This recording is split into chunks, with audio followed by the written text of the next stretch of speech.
Hey folks, welcome back to the System Design playlist. This is day 04 and today we are going to discuss about databases. We are going to discuss about what is a database and then we are going to move on to the types of databases.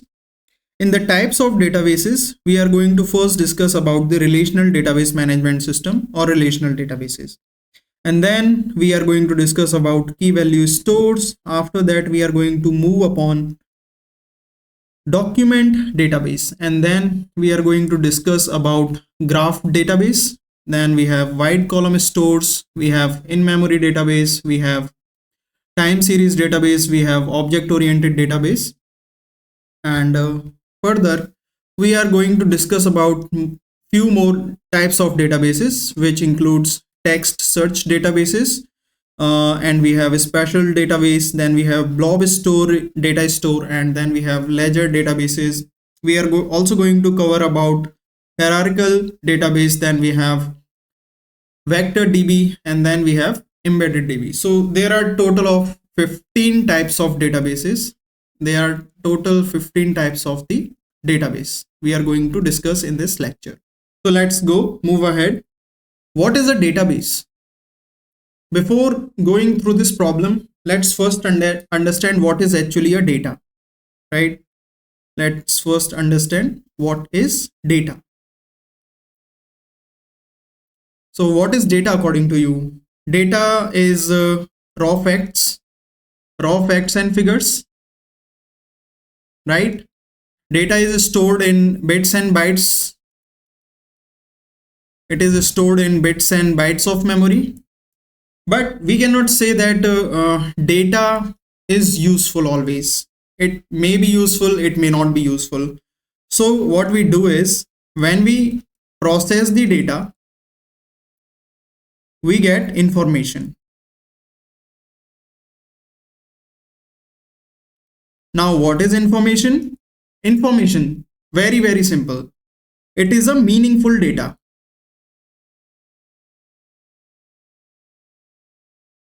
Meaningful data.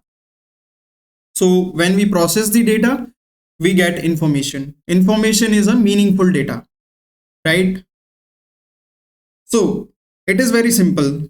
Not every data is a information, but every information can be considered as data. That is clear. Not every data is a information, but every information is a data. Let's go ahead. So when we process information, we have now information. When we process it, that is termed as database. What is a database? Database is the collection of logically related data. It is a collection of logically related data, or we can say collection of records. It is collection of similar records. That is clear. Now when we have the database, which is collection of logically related data, then we have, like, when we process database, when we process it, we have database management system. Now what is exactly database management system? Database management system is a set of programs. It is a set of programs, or we can say it is a software. It is a kind of software which is used to access or we can say and manipulate data in an efficient manner. I hope it is clear. Let's go to the definition. Now if I talk about databases, what is database? Database are the foundational building blocks of a system design which are used to store, manage, retrieve data efficiently. I hope it is clear. We have first data. Data is raw facts and figures, which can be meaningful, which cannot be meaningful. So what we do is we extract information from data. We process the data and we convert it to the information. Information is the meaningful data. Information is the meaningful data. Every information can be considered as data? but not every data can be considered as information. We can say that information can be a data, but not every data can be considered as information, because not every data is meaningful. Not every data is meaningful, right? I hope it is clear. And then we have information. When we processes the information, we have the database.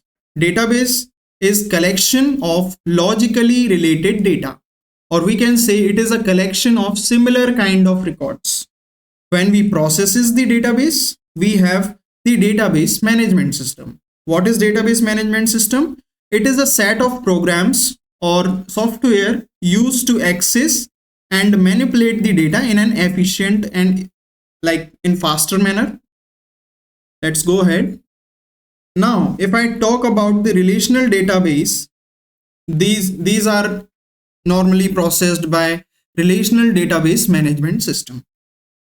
What is a relational database? Relational databases structure the data into one or more tables. This is important. Table is a combination of rows and columns, right?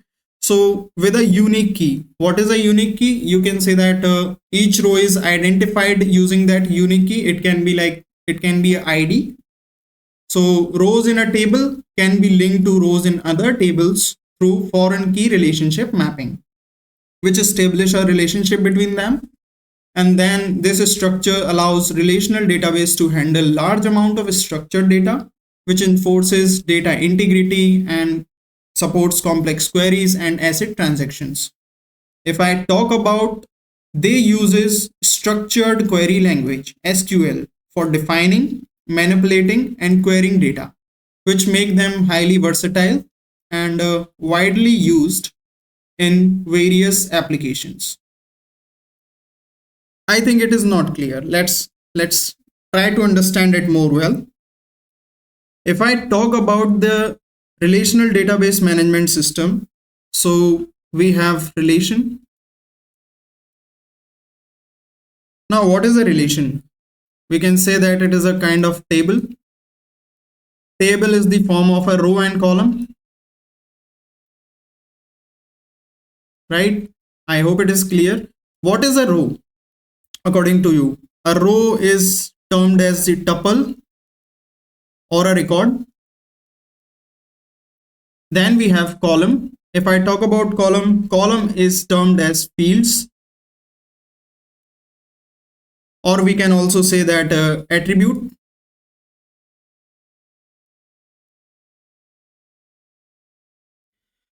So let's take an example. Suppose this is a record of a student. This is a table named student. And here you have the roll number. Here you have the roll number. Here you have the name. And here you have the branch. Here you have the CGPA. What is attribute? Here roll number is an attribute. Here name is an attribute. Branch is an attribute. CGPA is an attribute, right? Because we also know that column is also called as field or attribute. Here, for example, let's take a few data, 1, 2 and 3, and let's say this is A, this is B, and this is C, and let's take it like CS, IT, EC, for example, and then we have like 9, 10, 8. Okay, what is this? This is a row. This is also a row. This is also a row. We also call them as tuple, and we also call them as record. So this entire is a record. This is also a record, right? This entire row is a record itself. This was all about the what is a brief about the relational database. So this student, this is the table name. Let's go ahead. I hope it is clear. Let's talk more about the relational database. So there are few terms in relational database. The first is we have degree. Now what is a degree? Degree is termed as the number of attribute, right? What is it? It is termed as the number of attribute. Let's denote number by hash, number of attribute. We can also say that as arity, right?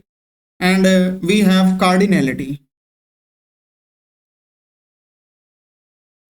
If I talk about what is cardinality, cardinality is termed as the number of, hey, remember this hash is a number, right? It is termed as number of tuples. Okay, what is a tuple? Tuple is a record, tuple is a row, right? What is an attribute? It is a column. And then we have relational schema. What exactly a relational schema is? It is the table heading. Like in the previous one, you have student. You have a student name table. So that is termed as relational schema. Now let's go ahead with further types of databases, and let's first talk about the common use case of the relational database. What are the common use cases of relational database? So first we have like enterprise applications. These are used for managing the customer data. You have inventory, you have employee records, and there is also a relationship between employee records, and you have financial transactions where data integrity and relationships are critical. We have e-commerce platforms. If I talk about e-commerce platforms, so for handling the product catalogs, you have customer orders and payment transactions requiring complex queries and transaction processing. Then we have banking and financial services. It is also used there for managing the accounts. You have transactions, you have user data, where the ACID properties are used. What is ACID property? ACID properties are very important in database, where A stands for atomicity, C stands for consistency, I stands for integrity, and D stands for durability. So to ensure the reliability, consistency of the financial operations, there are few examples. We have MySQL, we have PostgreSQL, and Oracle database. These are the common use cases and examples of relational database management system. Now, if I talk about the second category of databases, it is key value store. Key value stores are NoSQL databases that store data as key value pair, providing fast retrieval for value based on unique keys. These are primarily used when the data model is based on key value pairs and requires high scalability, availability, and throughput. This is very important. If I talk about, they may not be the best fit for applications that require complex query and data relationship or strong consistency guarantees. Let's take an example. So this is a key, this is a kind of key, and this is a value. Suppose this is K1, you have K2, you have K3, and you have K4. These are the keys, and then you have value 2, 3, and so on up to Vn, and this is Kn, let's say. So this is how a key is mapped to a value. A key is mapped to a value. This is how the data is stored in key value stores. Every value, each and every value always has a unique key. Each and every value has a unique key. So like you cannot do this. Key1 is also pointing to this, and key2 is also pointing to this. This is completely wrong, because each and every value has a unique key. So this is important. Each and every value has a unique key. If I talk about the common use cases of key value stores, So these are used for session storage. Why these are used for session storage? Because for storing and managing the user session information, such as you have user preferences, you have shopping cart, or you have authentication tokens in the web applications. If I talk about the caching, these are used for implementing caching because caching mechanism to improve the performance of web applications by storing the frequently accessed data in memory for rapid retrieval. Then third use case scenario is the real-time data processing. So we have key value stores which can quickly store and retrieve data for real-time analytics, event processing, or message queues. Here are few examples of key value stores. We have Redis, we have DynamoDB. This was all about key value stores. If I talk about the third category or third type of database, we have the document databases. Document databases are a subset of the NoSQL family. These are designed to store, to manage, and retrieve document-oriented information. Document-oriented information means you have information in the form of JSON, you have information in the form of XML, you have information in the form of BSON. So these databases handle data in semi-structured format, which is typically the JSON, XML, or BSON. What is a BSON? It is a binary JSON. It is a binary JSON, allowing for more flexible schema than traditional relational databases. Document databases are particularly useful in scenarios where the data model evolves frequently and where you need fast read and write performance. However, they may not be the best fit for highly structured data, or we can say that complex transactions spanning multiple documents or collections. Now, if I talk about the document database structure, this is how the document database looks like. We have the database. This is the database. And then we have collections. What are collections? Collections are the logically related data. These are actually the logically related data. So if I talk about collection, so it is logically related data. Then if I talk about the documents, documents are the actual storage location where you either write the data or you make a request to read the data. Documents store the data in the form of either JSON you have, either BSON you have, or you store the information in the form of XML. So this is basically a structure of MongoDB architecture. Let's talk more about the use cases of document database. So we have e-commerce platforms. E-commerce platform use like storing the product catalogs with the diverse attributes. You have the user reviews, like you comment like whether it is good, excellent, or bad. Then we have inventory data, like allowing for flexible representation of the product information. Now we have content management systems, which is ideal for managing the articles, user profile. You have comments where each piece of the content can be stored as a document. We have real-time analytics and information of things, like handling the varied data structures generated by IoT devices and supporting the real-time analytics on this data. For example, we have MongoDB, we have CouchDB, we have Apache CouchDB. This is actually the logo of CouchDB. We have graph databases. This is the fourth category of the databases. Graph databases are a type of NoSQL database which specialize in storing, managing, and querying complex networks of interconnected data. We will cover it more well in the next slide. Don't worry. So they represent data as graphs, which consist of nodes. This is very important. Always remember this. Nodes are termed as entities, and edges are termed as the relationship between the entities. That means relationship between the nodes. And properties. What is property? Property is the information associated with the nodes and edges.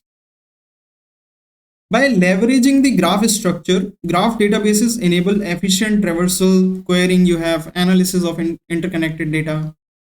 They are very useful in applications like you have social networks, you have recommendation engine.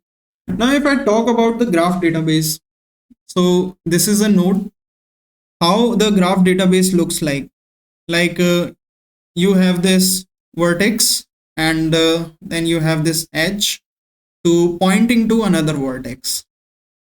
You have another edge which is pointing to this vertex. And if I talk about, let's say this is also pointing to this. So there is a relationship, right? This one, let's say this is V1 and let's say this is V2 and then we have V3. Let's say this is E1, this is E2 and let's say this is E3. So there is a relationship, right? This is a directed graph. This is termed as directed graph, right? We also have non-directed graph, or you can say undirected graph. These are the categories of graph. We have undirected graphs as well. I hope it is clear. Let's move ahead. Now, if I talk about the use case scenarios of the graph database, these are used in social networks, which is like for managing the user profiles and their connections, which enable the features like you have friend recommendation, you have social graph analysis, we have the recommendation systems for analyzing the customer preferences, you have product inventories to check whether what is the preference of the customer, to check whether the product is available in the inventory or not, and we have purchase histories to generate a personalized product or content recommendation. I hope you have used Amazon for shopping. So what it do is, when you shop for the first time, suppose you are buying a book, so next time you will get so many suggestions regarding buying different kinds of books. How it is doing? It is doing with the help of graph database. It is using graph database at the backend to give the recommendations regarding the content and your purchase history. So knowledge graphs. These are also used in knowledge graphs for building vast repositories of interconnected data for semantic searches and information retrieval, and decision support system. For example, we have Neo4j. For example, we have Amazon Neptune. So this is Neo4j and this is Amazon Neptune. Now let's go ahead. This is the fifth category of the types of database. We have wide column stores. Wide column stores represent a type of NoSQL database which are optimized for storing and querying large amount of data across multiple machines. This is very important. Multiple machines. Multiple machines, or we also call them as VMs, which is termed as virtual machine. They organize the data into tables and flexible and dynamic column structures. They are designed to handle large-scale distributed data storage and provide high scalability and performance. Their column-oriented architecture, flexible schema, and eventual consistency model make them well suited for applications that require high write throughput and real-time data processing. However, they may not be the best fit for the use case that require complex joins. If you are using joins, I will simply say go with the relational databases. Go with SQL. So like if you want a strong consistency or a strict ACID transactions, just go with the relational databases. Don't use wide column stores. So these are the two categories of wide column stores. We have row store, and we also have the column store. We have column store as well. These are the type, like you can either sort the data in the form of a row or in the form of a record, or you can simply sort the data in the form of a column. Now let's move ahead with the use case scenarios. We have, like, it is used in web analytics and user tracking, which is ideal for capturing and analyzing event data in the real time. Such as you have web analytics, you have activity logs of the user, you have network monitoring. And then if I talk about the real-time analytics, they can be quickly aggregate and analyze data, making them suitable for dashboards. You have alerting systems, you have operational analytics. For example, you have Apache Cassandra, you have Apache HBase, and you have Google Bigtable. These are basically the wide column stores. Now let's move to the next type of database, which is in-memory database. In-memory database store the data directly in the main memory. What is the main memory? It is the random access memory of the computer, as opposed to disk-based storage. We don't use the disk-based storage, we use the RAM. They are designed to provide extremely fast data access and low latency. What is latency? Low delay. There is very low possible delay by eliminating the need for disk input-output operation. In-memory databases are particularly well suited for applications that require real-time processing, high-speed transactions, low latency data, access such as you have caching, you have real-time analytics, you have high-frequency trading. However, they are costly, but like we are using RAM. So RAM is costly than disk storage. That's why they are costly. And there is the lack of storage as well. RAM usually consists of 8. You have 8 GB RAM, you have 16 GB RAM, and then you have 64 GB, you have 32 GB RAM.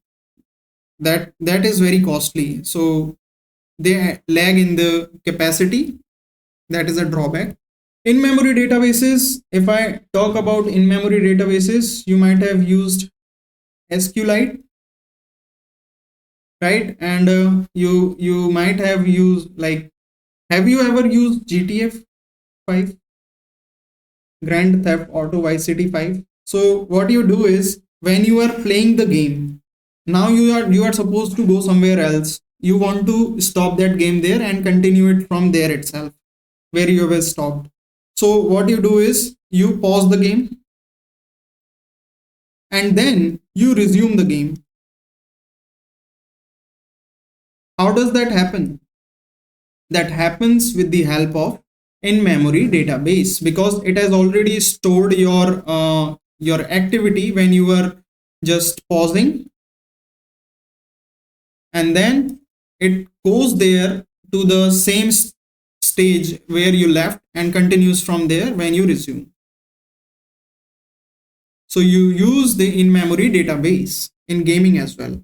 So if I talk about the use cases, you have online gaming. So to manage the user sessions and game state in real time, which ensure the fast and responsive gameplay experience. You have high frequency trading as well. You have stock price data feeds, you have stock market analysis, which like they enable a large number of financial transactions per seconds with a minimal latency. For example, you have Redis, you have Memcached. Now let's talk about the 7th type of databases, which is time series database. Time series database are specialized in storing, retrieving, and managing the time-stamped or time series data. You have time series data in a sequence of data points collected over time intervals. So time series databases are commonly used in applications that generate and process time series data, such as you have monitoring system, you have sensor networks, you have financial trading platforms, and IoT devices. So they provide necessary performance, scalability, specialized features to handle the unique characteristics of time series data. Now let's talk more about the time series database. So if I take a working example of time series, let's take a real life scenario. So we use in financial markets, we have financial markets where we use the timestamps, right? You use the timestamps normally.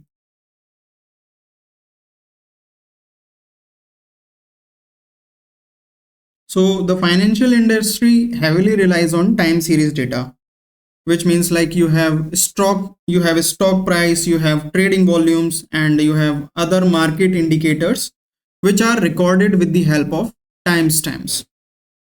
Time series databases are used to store and analyze this data for high frequency trading. You have high frequency trading, backtesting trading strategies, you have identifying market trends, and you have risk management. So for all these things, we use the time series database. If I talk about the use case scenarios of that, we have already discussed about financial trading platforms. So for tracking the stock prices, you have trade volumes, you have market indicators over time, enabling trend analysis, and you have algorithmic trading strategies, which you do with the help of time series. And you have IoT and sensor data management, like collecting and analyzing the data from sensors and IoT devices, useful in smart homes, industrial automation. You have industrial automation, like you use a washing machine, which is an automatic washing machine. You set a timer, right? So like in these days, we use the digital washing machines. These are having a small memory in themselves, and these are like used for automation. You have environmental monitoring as well, performance monitoring in IT and network infrastructure to monitor the system metrics, like you have CPU usage, you have memory consumption, you have network traffic. So over time, like helping in capacity planning and anomaly detection. Few examples of time series are, you have InfluxDB, you have TimescaleDB, you have Prometheus. We have InfluxDB, we have Prometheus. So these are basic examples of the time series. Now let's talk about the object-oriented databases. Object-oriented database are the database which are used to store and manipulate data in the form of objects. Remember, this is very important. These are used to store and manipulate the data in the form of objects. Objects, what is object? Objects are the instances of classes which encapsulate both the data. What is data here? Here you have attribute and the behaviors of the attribute, which is methods, mirroring the structures and concept of object-oriented programming languages, like you have Java, you have C++, you have Python. These all are object-oriented programming languages. Object-oriented databases are particularly well suited for applications where complex data models are necessary, or the application logic heavily relies on the object-oriented principle. What are object-oriented principles? You have abstraction layer, you have polymorphism, you have inheritance, you have encapsulation. Then we talk about, like, by allowing developers to work directly with objects in the database, object-oriented database can simplify the development process and provide a more natural and efficient way to manage complex data structures and relationships. So the child inherits properties from the parent. If you want to write a code which should be reusable, so you use the object-oriented database. If you want to write a clean code which should be reused, so you will simply use the object-oriented database. Now, if I talk about the use case scenario of the object-oriented database, we use in object-oriented applications, application developed using OOP language like Java, C++, Python, which require a seamless persistence mechanism for storing, retrieving objects without the need to convert them to different format, like you have object relationship mapping. So you don't need to convert to the different format, you simply use the object oriented programming. And we have then multimedia databases. So these are also used in multimedia databases for storing and organizing and retrieving the multimedia items, like you have images, videos, and audio files, which can benefit from the encapsulation of both data and behaviors. For example, you have methods to play or edit, like, and if I talk about the examples, we have ObjectDB and we have DB4O. These are two real examples of object-oriented databases. Now let's talk about the next one, which is text search database. What is a text search database? We have a text search database, which are a specialized system designed for efficient storage, indexing. Indexing is very important. Here, remember this word, indexing. And retrieval of large volumes of unstructured, this is important, unstructured or semi-structured text data. So they provide a fast and scalable search capabilities which enable the user to query and find relevant information from vast collection of documents. You have web pages or other text-based content. So let's take an example. Let's take a practical example. You go to the Google search bar, right? And in the Google search bar, when you type anything, you get a specific number of pages on the web page.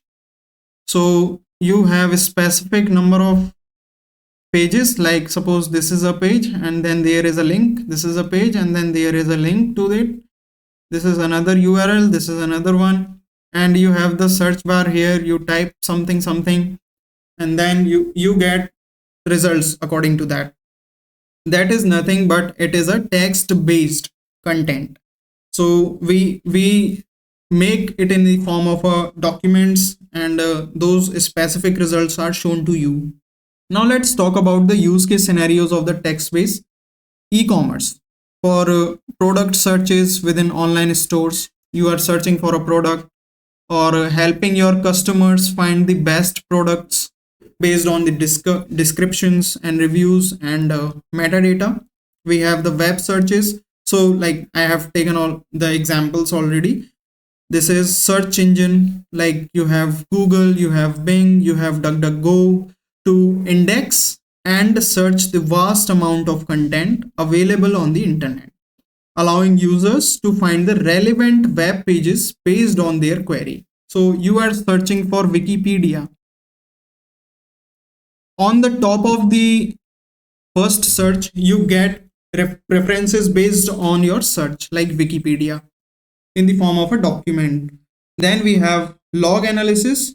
These can be used to index and search large volumes of log data, such as you have application logs for system logs, troubleshooting, you have monitoring, you have analytics purpose. So if I take examples, we have Elasticsearch. We have Elasticsearch, we have Apache Solr. Now let's move to the another type of database, which is spatial database. Spatial databases are designed to store, to manage and analyze data, which represents geographical or spatial information. Okay, this is very important. Spatial databases are mostly used to store the information geographically. Right, to store the information geographically based on the regions, based on the location of the user. So they extend traditional database capabilities to handle complex spatial data types, such as you have points, you have line, you have polygons. So you are using simply the points, or you are using a line, you have polygons, and you have graph, you have geometry shapes, along with their associated attributes and relationship. Spatial databases employ efficient indexing techniques, such as you have R-tree, you have quad trees, to optimize spatial queries and improve performance. They are used heavily in services that are based on the user's locations, such as you have mapping routes, you have find nearby restaurant. You want to find a nearby restaurant, so that there it is used. Or you have tracking vehicle movement in real time, like you order something, you order a parcel and you want to track it in real time on your mobile phone. You want to track it on real time, so you can simply track from the spatial database. You can simply track it from there. These were the use cases of a spatial database. Let's talk more about the further use cases of spatial database. Geographic information system. So for mapping, for analyzing, for managing the data related to the places on the earth surface. For urban planning, you have environmental management, you have emergency response planning. There spatial databases are used based on the location based services to provide services based on the user's location, such as you have mapping routes, you have to find a nearby restaurant, you have to find the delivery status, logistics and transportation. This is very important. Partial databases are used in logistics and transportation systems to optimize routes, track the vehicle movement, and analyze the traffic pattern. For example, you have Postgres, which is extension of the PostgreSQL. You have Oracle Spatial. Now let's talk about another one, which is Blob's data storage. If I talk about the blob is termed as binary large object. So binary large object data stores are designed for storing, for managing, for retrieving large blocks of unstructured data, such as you have images, you have audio files, you have video, and then you have documents. Unlike traditional databases that handle the structured data with well-defined fields or records, it is talking about actually the relational database management system. Blob data stores are optimized for large, complex blobs of data that do not fit neatly into standard database schemas. So they provide a scalable, highly available, durable, and cost-efficient solution for managing massive amount of unstructured data. Now, if I talk about the use case scenario of the blob data stores, first we have the content delivery networks. So it is used in content delivery networks for storing and delivering large media files, such as you have videos, you have images, to the user around the globe. Like you use WhatsApp, you share so many images, you share so many videos, files, big documents. How it is actually doing that? It is doing with the help of CDN, and behind the scene, CDN is also using blob. This is how it actually works. So we have big data storage. Blob data stores can store large data set, such as you have log files, you have sensor data, you have scientific data, you have big data analytics and processing pipelines. And these are also used in backup and archive. We have blob data stores, which provide a reliable and scalable solution for storing the backup data. You have archives and you have long-term retention. So they are also offer a cost-effective storage option for infrequently accessed data. These are used for infrequently accessed data, right? We have Amazon S3, we have Azure Blob Storage, we have HDFS. This is actually Amazon S3, and then we have Azure Blob Storage. Let's talk about another one type of database, which is ledger database. Ledger database are also known as blockchain databases. These are designed to provide an immutable which cannot be changed, which is not mutable, right? Append only record, like you can only add, you cannot delete, you cannot alter or modify it. They are engineered to ensure that once a transaction is recorded, it cannot be altered or deleted, providing a verifiable and tamper evident history of all changes over the time. Ledger databases are particularly suitable for applications which require high level of trust. You need transparency, you need immutability. So most of the government departments use it. If I talk about the real use case scenarios, supply chain management. Ledger databases can track the movement of goods and materials across a supply chain, which ensures transparency and traceability. These are also used in healthcare for managing the patient records. You have consent forms and treatment histories with a clear and unchangeable record. You have voting system, right? So we use ledger databases which provide a secure and a transparent platform for conducting voting processes by ensuring the integrity of the voting results and prevents tampering or manipulation. For example, you have Amazon Quantum Ledger Database. You have QLDB. You have this one. And we also use Hyperledger Fabric. Now let's talk about the hierarchical database. What are hierarchical database? Hierarchical database organize the data into a tree-like structure. So you actually have a tree-like structure like this. You have a tree-like structure, right? Where data is stored in records. This actually the label is termed as a record. The label, this is label 0, this is label 1, this is label 2, and there are so many labels and labels. This is termed as a record, and each record has a single parent, but it can have multiple children. So there is a single parent, this is a single parent, but it has two children. So each parent has multiple children, but each children has single parent. So there is a one-to-many relationship. There is one-to-many relationship. There is a one-to-many relationship.